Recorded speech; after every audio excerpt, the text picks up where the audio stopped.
ब्रह्मांड का भार और शेषनाग का रहस्य। नमस्कार मित्रों, क्या आपने कभी सोचा है कि पूरा ब्रह्मांड आखिर टिका किस पर है? सूर्य, चंद्रमा, पृथ्वी, तारे, देवता, असुर, क्या ये सब यूं ही शून्य में तैर रहे हैं? पुराण कहते हैं नहीं, इस ब्रह्मांड का एक भार है और उस भार को संभाले हुए हैं अनंत शेषनाग। शेषनाग कौन है? शेषनाग कोई साधारण नाग नहीं है।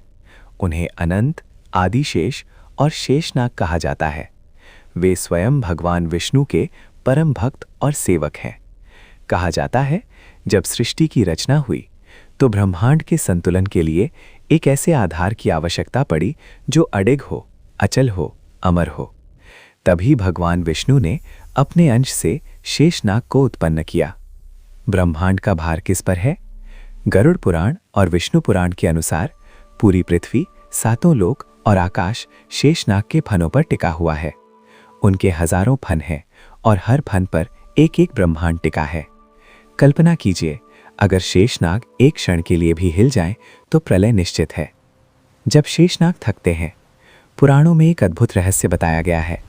जब शेषनाग को ब्रह्मांड का भार असहनीय लगने लगता है तो वे हल्की सी श्वास छोड़ते हैं और उसी क्षण भूकंप आते हैं, समुद्र उफनते हैं, धरती कांप उठती है। यानी जब धरती हिलती है तो समझ लीजिए शेषनाग ने करवट ली है। शेषनाग और भगवान विष्णु क्षीर सागर में शेषनाग की शैया पर विश्राम करते हैं। ये केवल विश्राम नहीं, ये एक संदेश है। संदेश ये कि जो अहंकार छोड़कर सेवा करता है वही सृष्टि का भार उठाने योग्य बनता है। शेषनाग स्वयं इतने शक्तिशाली हैं, फिर भी उन्होंने कभी सत्ता नहीं मांगी, सिर्फ सेवा चुनी। प्रलय का रहस्य। पुराण कहते हैं, जब इस सृष्टि का अंत होगा, जब महाप्रलय आएगा, तब शेषनाग अपनी जिह्वा से अग्नि उत्पन्न करेंगे। वही अग्नि पूरे ब्रह्मांड को भस्म कर देगी और फिर एक नई सृष्टि का आरंभ होगा। निष्कर्ष, ये कथा हमें सिखाती है कि सच्ची शक्ति अहंकार में नहीं, धैर्य, संतुलन और सेवा में होती है। जो शेष बनकर सबका भार उठाता है वही वास्तव में अनंत होता है। अगर आपको ये कथा पसंद आई हो तो पुलिस स्टोरी को अभी सब्सक्राइब करें, वीडियो को लाइक और शेयर जरूर करें। नीचे कमेंट में जरूर लिखें, हर हर विष्णु, हर हर महादेव।